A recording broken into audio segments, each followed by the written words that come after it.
Olá, eu sou a professora Elaine Moraes e esta é a disciplina Morfologia da Língua Portuguesa. Estamos no módulo 2, chamado Morfologia Flexional e Derivacional, e esta é a unidade 1, intitulada Categorias Nominais de Gênero, Número e Grau na Língua Portuguesa. Já começo fazendo a seguinte observação: o nome da unidade já diz um pouco do que a gente vai estudar. Em que sentido?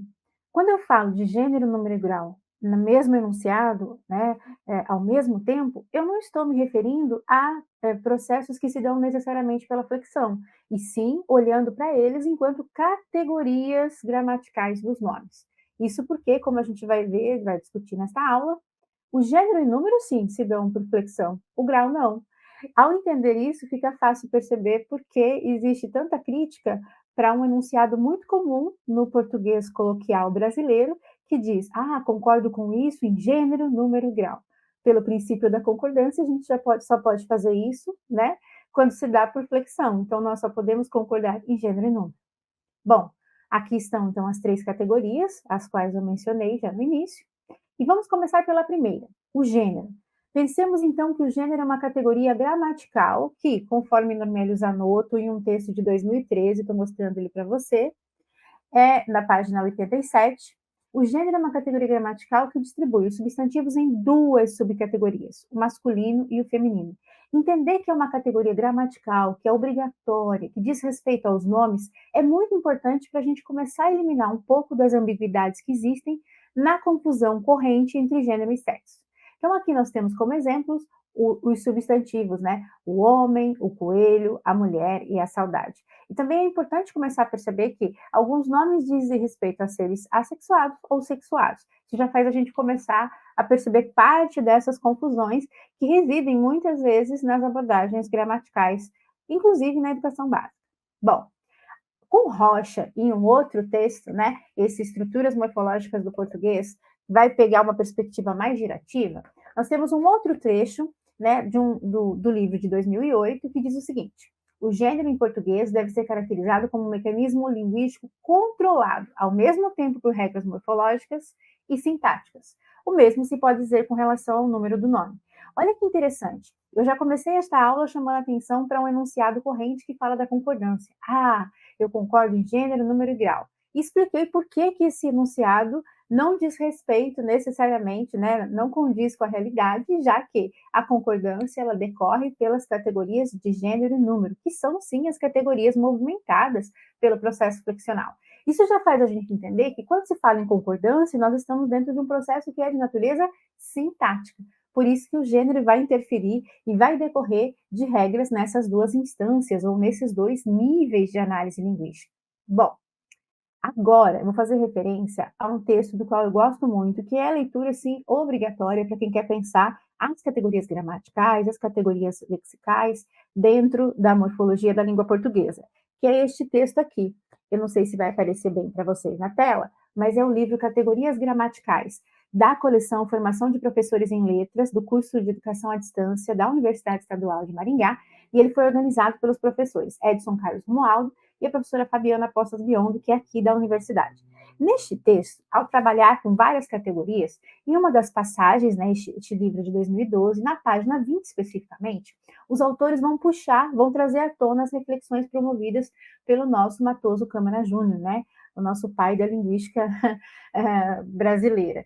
Esse texto do Matoso Câmara Júnior é de 1984. E na citação eles dizem assim: para Câmara Júnior, existe na língua portuguesa, mais especificamente nos nomes de animais, uma relação do gênero com o sexo, mas ela não é absoluta ou absoluta. Isso porque o gênero se faz presente em todos os nomes e substantivos portugueses, sem exceção. Aqui a gente já começa a pensar um pouquinho que, quando a gente fala do gênero e fala dos nomes, nós também estamos falando, além do substantivo, dos adjetivos, de outras classes de palavras que são determinantes e onde também ocorrem o gênero, como é o caso dos artigos, dos numerais e dos pronomes. Bom, para a gente voltar um pouquinho então nessa polêmica, nessa ambiguidade recorrente que diz respeito a essa confusão entre gênero e sexo, eu trouxe alguns exemplares de palavras. Então, na primeira linha, nessa tríade, nós temos a cadeira, o caderno, a ou pianista. Aqui, a gente já começa a perceber que, para a maioria dos nomes, a classificação como masculino ou feminino é uma imposição de natureza gramatical. Porque, veja bem, nos dois primeiros exemplos, se trata de objetos, nós não estamos falando de seres sexuados. E no caso de pianista, nós temos o mesmo nome e a mudança que decorre da noção gramatical de gênero, ela vem pelo determinante, ela vem pelo artigo a ou pelo artigo o. Se a gente continuar, a mesma coisa que aconteceu em pianista, nós temos no exemplo abaixo, que é o exemplo de colega, e nós temos outras palavras em que, com um apenas gênero, nós vamos ter noções determinadas na língua. Então, nós temos o caso de um dó, que no português coloquial, às vezes, as pessoas dizem, né, uma dó. Nós temos o caso da palavra cobra, a cobra. Inclusive, nas gramáticas, é possível verificar uma subclassificação em epsenos, né, que vai falar de cobra macho, cobra fêmea e assim por diante. Aqui nós temos um outro caso abaixo, que é o caso de uma mulher, uma palavra que nós sabemos, né, se dá pela noção heteronímia, né, de feminino, e o masculino não é necessariamente uma oposição de gênero, porque quando a gente fala de um mulherão, nós estamos inclusive remetendo a uma gíria que se reflete, né, numa espécie de qualificação, entre aspas, né, do que seria essa mulher. E aí nós temos uma oposição interessante, que é a oposição entre o bolso e a bolsa, cuja diferença semântica é simbólica, nós estamos num universo de palavras completamente distintas. Depois nós temos os pares, né, o homem e a mulher, e, no caso que não são pares, né, não é um par formado por flexão na nossa língua, e nós temos o caso de o galo e a galinha. O galo, como uma forma masculina, observe que, para a forma feminina, na verdade, o que acontece, né, além de outros processos, como a gente vai ver em exemplos à frente, é uma derivação com a presença do sufixo in. Bom, continuando, então, para pensar a categoria de gênero, com os professores Romualdo e Biondo, na página 20, nós temos o seguinte, que em alguns casos, a identificação do gênero gramatical se dá apenas por uma convenção. Então, essa imposição gramatical, essa imposição da língua, ou esse aspecto convencional. É o que acontece com palavras como essas que estão na sua tela, amendoim e confusão. Bom, repare que quando eu comecei a falar do gênero, quando eu falei de nome, quando eu falei de substantivo, eu também mencionei as outras classes que nos auxiliam a produzir essa noção de gênero enquanto categoria gramatical ou linguística nos nomes e em outras classes de palavras. Aqui nós temos, então, o gênero nos determinantes. Pensa o seguinte, quando eu comecei a disciplina nos módulos anteriores, nós vimos lá no primeiro módulo a dupla articulação da linguagem, pensamos o que é esse objeto da morfologia, conversamos um pouco sobre os critérios, né, de classificação do vocábulo mórfico, diferentes formas existentes. Depois nós fomos evoluindo, né, no módulo, na segunda unidade do primeiro módulo, já pensando na classificação desses morfemas, e o tempo todo nós estamos vendo que existe um limite muito tênue, né, entre a morfofonêmica e a morfossintaxe, quando se trata de pensar na morfologia, porque essa relação, tanto com o nível fonológico, fonético, quanto com o nível sintático, é uma relação extremamente produtiva aqui na língua portuguesa.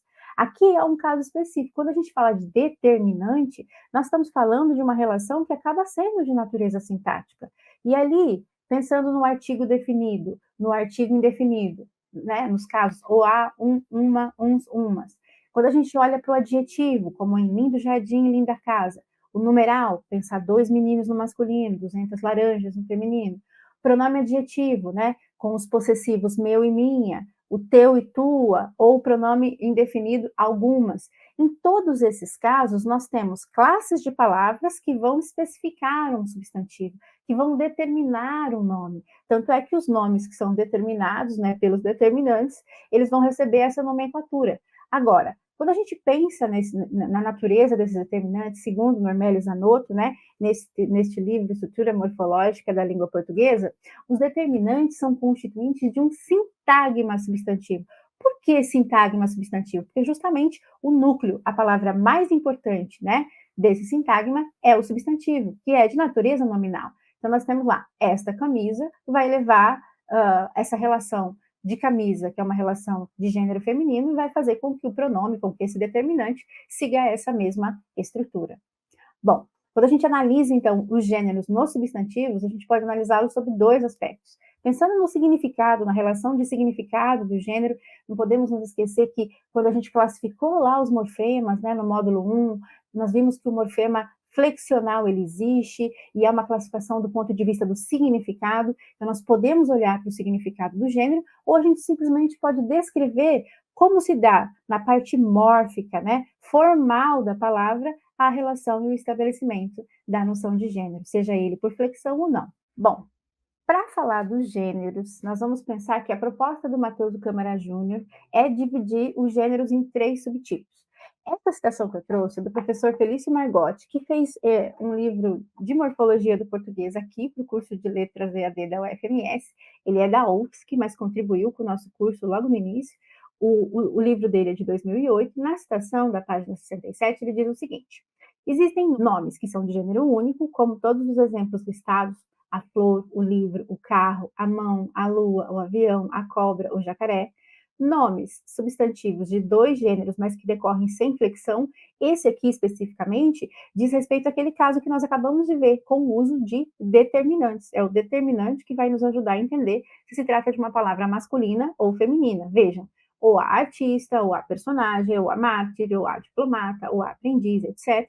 E a terceira classificação, que é dos nomes substantivos de 2 gêneros, que esses sim se dão pela flexão, como acontece então em menino, menina, doutor, doutora, peru e perua, e assim por diante. Bom, pensando então na descrição do gênero, como se dá esse processo? Ainda com o professor Margotti, na descrição do gênero, as formas masculinas são consideradas não marcadas. Aliás, vou fazer uma observação aqui. Pausa na citação para a gente pensar. Lá na primeira unidade, nós vimos que existe o morfema, né, o flexional A, que diz respeito à demarcação do feminino em português, em oposição ao morfema zero, que é a ausência de marca. Portanto, é a ausência do A que vai marcar em língua portuguesa a existência do masculino, por isso não marcados.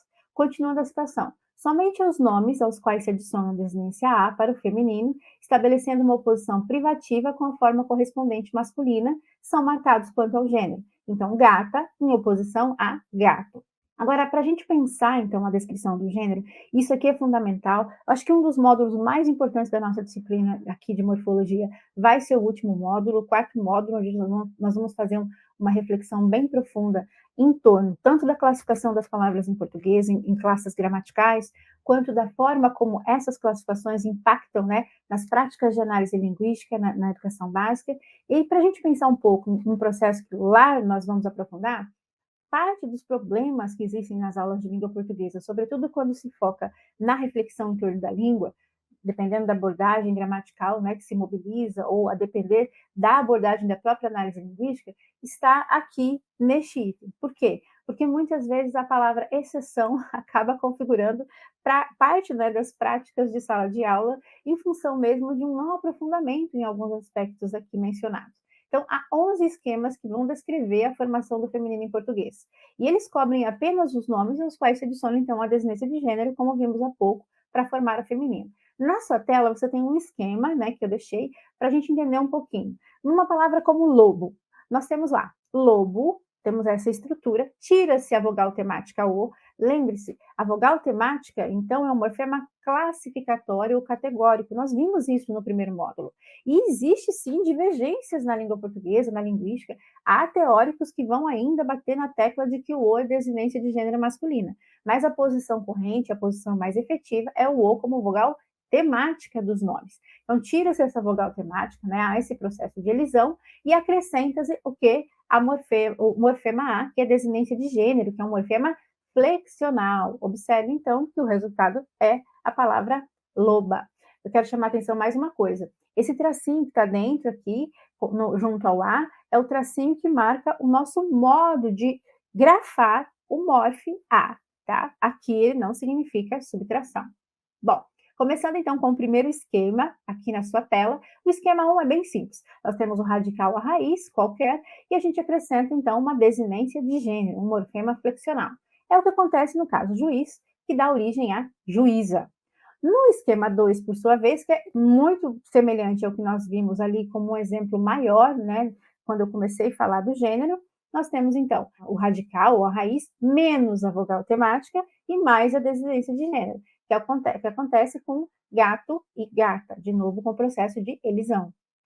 No esquema 3, a gente tem uma mudançazinha aqui. E nós também falamos sobre isso no primeiro módulo, porque do ponto de vista do significado, o morfema flexional é o que dá, né, a categorização, a classificação do gênero.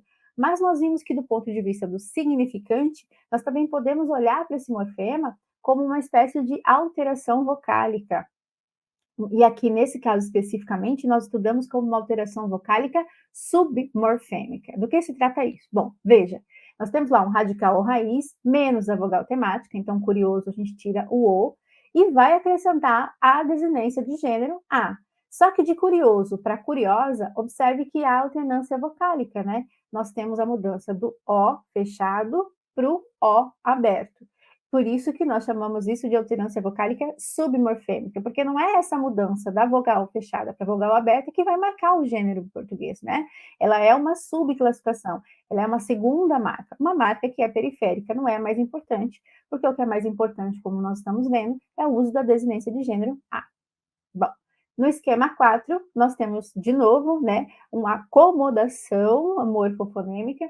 Por quê? Porque aqui a gente tem radical ou raiz menos vogal temática, que acontece com a palavra ateu, a gente tira o U, né, que seria essa vogal temática, acrescenta-se a desinência de gênero A, só que depois da desinência de gênero nós temos outros processos, que é a alternância vocálica, aqui, do E fechado para o E aberto, e quando no português brasileiro, quando a gente faz essa pronúncia desse E aberto, a gente acaba tendo também mais um movimento, mais uma alteração, que é a ditongação. Então, a gente sai do E para o EIA, então de ateu para ateia. Aliás, esses processos de ditongação, alternância vocálica, são muito comuns nas disciplinas de filologia, onde a gente estuda a fundo como cada um desses casos tem um funcionamento marcado. Bom, no esquema 5, nós temos um radical raiz, menos a vogal temática, e aí a gente tem nesse processo uma alomorfia na raiz. E nós vimos que a alomorfia é essa outra forma que existe para o mesmo morfema, né? Essa alteração própria da língua. Na alomorfia da raiz, a gente percebe a diferença, né? De jude para jude. Aí acrescenta-se a desinência de gênero A. Então, de judeu, nós temos judia. No esquema 6, a gente tem um outro processo aqui. Eu acrescentei a sigla SD, para a gente pensar no sufixo derivacional, né? Então, o radical mais a raiz, ou raiz menos a vogal temática, então de poeta a gente tira A. Aliás, aqui é muito importante, porque em A, lá quando a gente estudou os morfemas, nós vimos que o A de poeta é diferente, por exemplo, do A de aluna, porque em poeta nós temos um A que é uma vogal temática nominal, e em aluno nós temos a desinência de gênero A, porque nós sabemos que o feminino de poeta não é poeta, é poetisa. É o que nós temos exemplificado aqui na nossa tela. Então, radical ou raiz menos a vogal temática A. Aí nós acrescentamos um sufixo derivacional, o is, e só depois acrescentamos a desinência de gênero A, para formar a palavra poetisa. No esquema 7, olha só, nós temos o radical mais o sufixo derivacional, né, que é o ex, então cônsul. E aí, veja que eu deixei uma observação, por que a gente não tira a vogal temática nesse caso? Porque não tem, trata-se dos nomes considerados nomes atemáticos, né? Então, nós não tiramos nada, acrescentamos um sufixo e só depois acomodamos a flexão de gênero, né, a desinência de gênero. Então, de cônsul, nós vamos para consuleza. No esquema 8, a gente envolve um outro processo morfofonêmico, que é a famosa e conhecida crase. Por quê? Porque nós temos o radical anão, novamente, né, um nome matemático, depois a desinência de gênero A, então, anão A.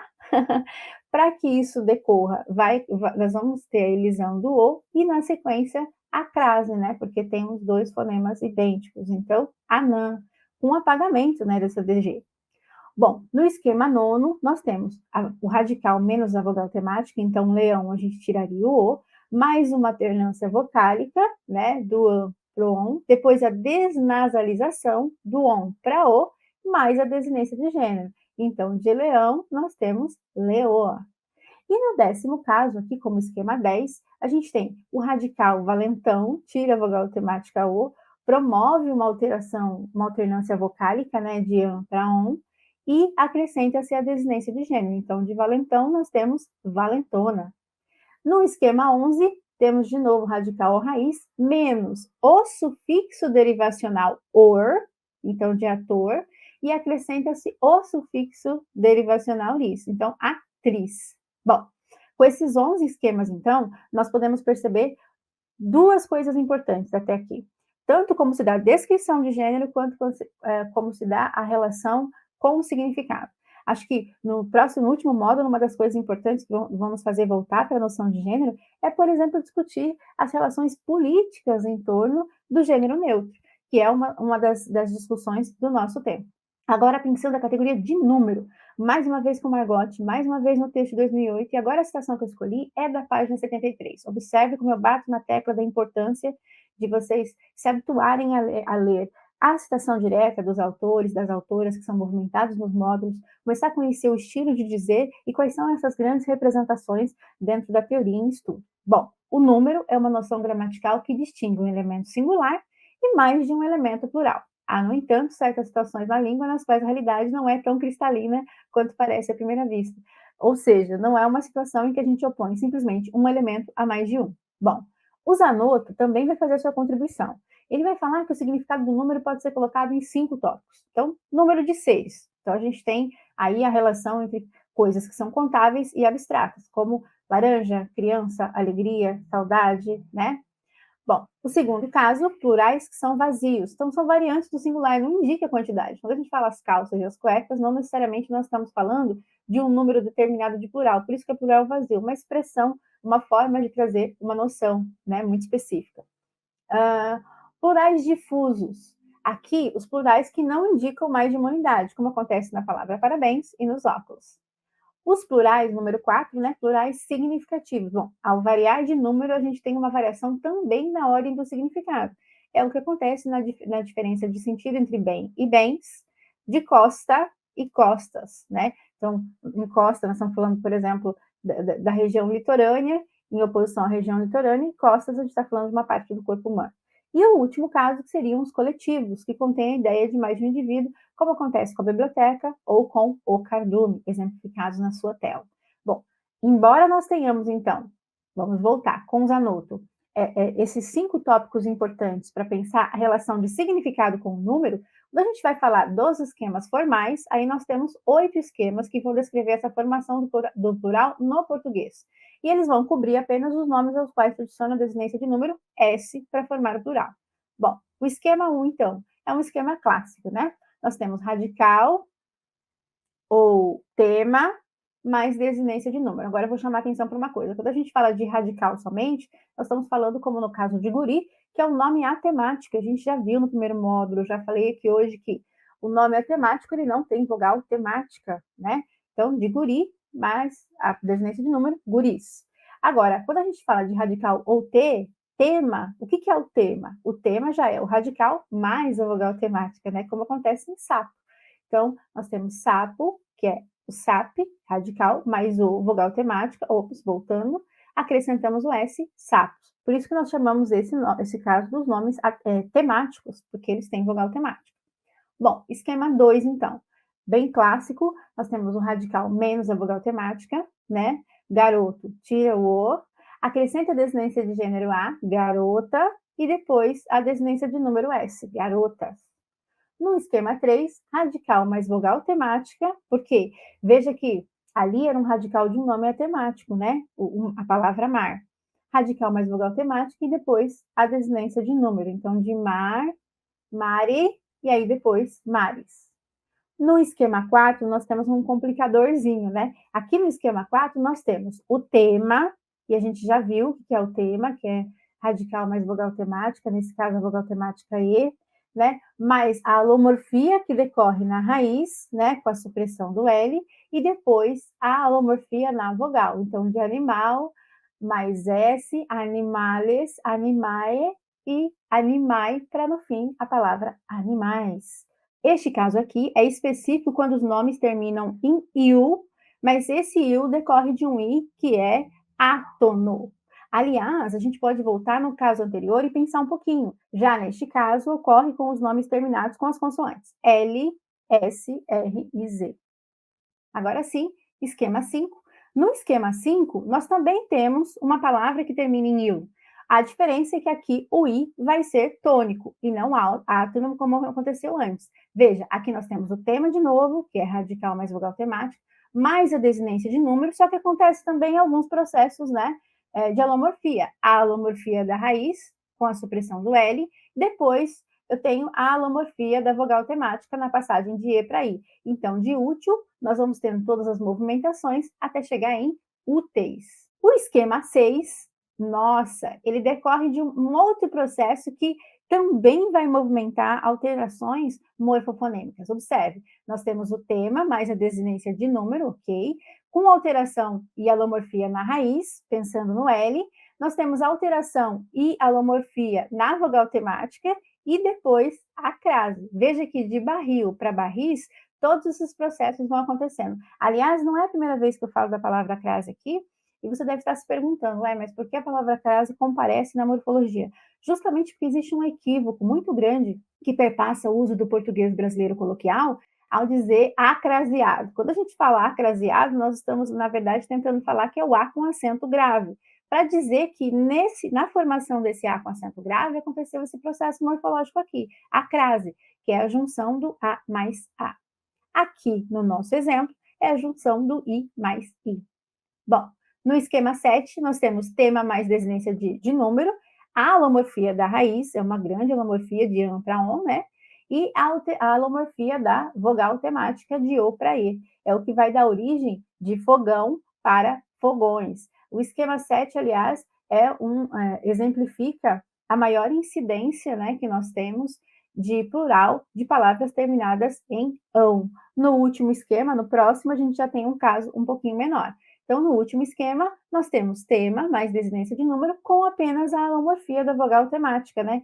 Que passa de O para E, que é o que acontece em pão e pães. Bom, falamos da categoria de gênero, falamos da categoria de número, e agora a gente entra na última categoria.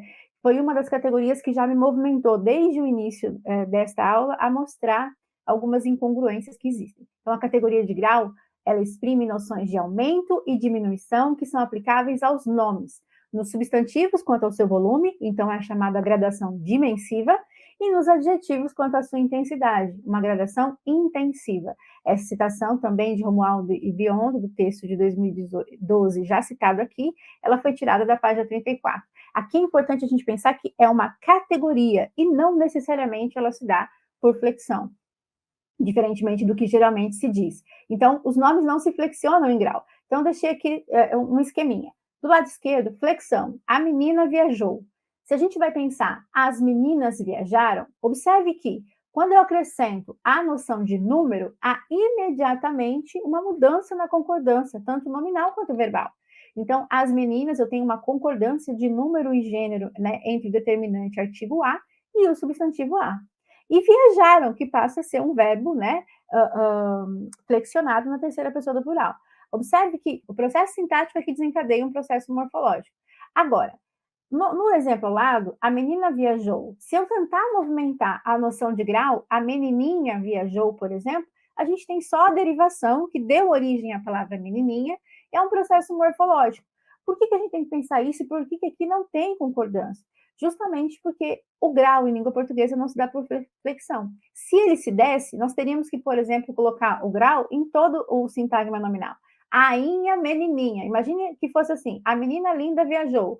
Ainha, menininha, lindinha viajou, por exemplo. Repare que não tem como nós estabelecermos essa concordância. Por quê? Porque o grau não é flexão. Bom, além disso, pensar a noção de grau é pensar numa subjetividade do falante, né, do usuário da língua. Porque, segundo Romualdo e Biondo, na página 42, o emprego do grau é livre, depende da escolha do falante. É o usuário da língua que decide se diz, por exemplo, menina linda, lindinha ou lindíssima. Nesse exemplo dos autores, a gente tem, inclusive, tanto lindíssima superlativo, como lindinha, que é o superlativo e o comparativo, são as formas de estabelecimento do grau nos adjetivos, mas nós temos também o lindinha, que é a forma clássica de composição do grau nos substantivos, sendo mobilizada aqui nos adjetivos. Bom, o Zanotto também vai falar um pouquinho sobre o grau, e ele vai explicar o grau do ponto de vista de uma diferença que é da ordem semântica, né, que é da ordem do significado. E ele vai dizer o seguinte, na página 86: enquanto a flexão simplesmente cumpre uma função de concordar, o grau introduz alterações consideráveis de significação. Que alterações são essas? São alterações que estão no nível desse julgamento, dessa apreciação, dessa subjetividade do falante. Então, exemplo, ao dizer casa pequeníssima, o adjetivo colocado no grau superlativo modifica o sentido de casa, trazendo, inclusive, a intensidade com que essa percepção do que é pequeno é estabelecida por esse falante. Bom, como considerações finais, estudamos nessa aula as 3 categorias nominais do português, a saber, o gênero, o número e grau, e nós vimos nesse estabelecimento das 3 categorias que as 2 primeiras se dão pela flexão, a última não. Na próxima aula, adentraremos as categorias verbais, observando fenômenos gramaticais e relações de sentido, sempre colocando em confronto essa questão da forma, da descrição e do significado. Estas são as referências que eu mobilizei. Vejo vocês na próxima aula.